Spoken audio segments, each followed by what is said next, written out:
Épître de Paul aux Galates. Chapitre 1.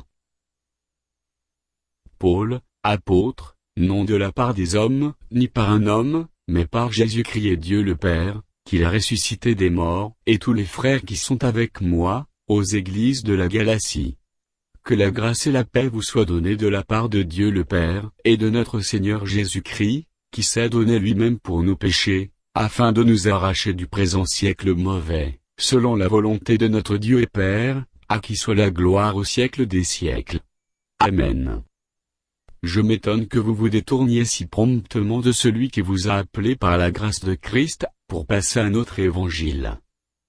Non pas qu'il y ait un autre évangile, mais il y a des gens qui vous troublent, et qui veulent renverser l'évangile de Christ. Mais, quand nous-mêmes, quand un ange du ciel annoncerait un autre évangile, que celui que nous vous avons prêché, qu'il soit anathème. Nous l'avons dit précédemment, et je le répète à cette heure, si quelqu'un vous annonce un autre évangile, que celui que vous avez reçu, qu'il soit anathème. Et maintenant, est-ce la faveur des hommes que je désire, ou celle de Dieu? Est-ce que je cherche à plaire aux hommes? Si je plaisais encore aux hommes, je ne serais pas serviteur de Christ. Je vous déclare, frères, que l'évangile qui a été annoncé, par moi n'est pas de l'homme, car je ne l'ai ni reçu ni appris d'un homme, mais par une révélation de Jésus-Christ. Vous avez su, en effet, quelle était autrefois mes conduites dans le judaïsme, comment je persécutais à outrance, et ravageais l'Église de Dieu, et comment j'étais plus avancé dans le judaïsme, que beaucoup de ceux de mon âge et de mes nations, étant animés d'un zèle excessif, pour les traditions de mes pères.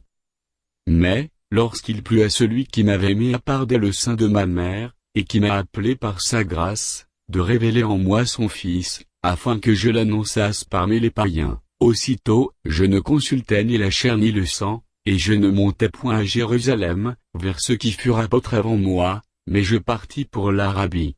Puis je revins encore à Damas. 3 ans plus tard, je montai à Jérusalem, pour faire la connaissance de Sipha, et je demeurai 15 jours chez lui. Mais je ne vis aucun autre des apôtres, et si ce n'est Jacques, le frère du Seigneur. Dans ce que je vous écris, voici, devant Dieu, je ne mens point. J'allai ensuite dans les contrées de la Syrie et de la Cilicie. Or, j'étais inconnu de visage, aux églises de Judée qui sont en Christ. Seulement, elles avaient entendu dire, celui qui autrefois nous persécutait annonce maintenant la foi, qu'il s'efforçait alors de détruire. Et elles glorifiaient Dieu à mon sujet.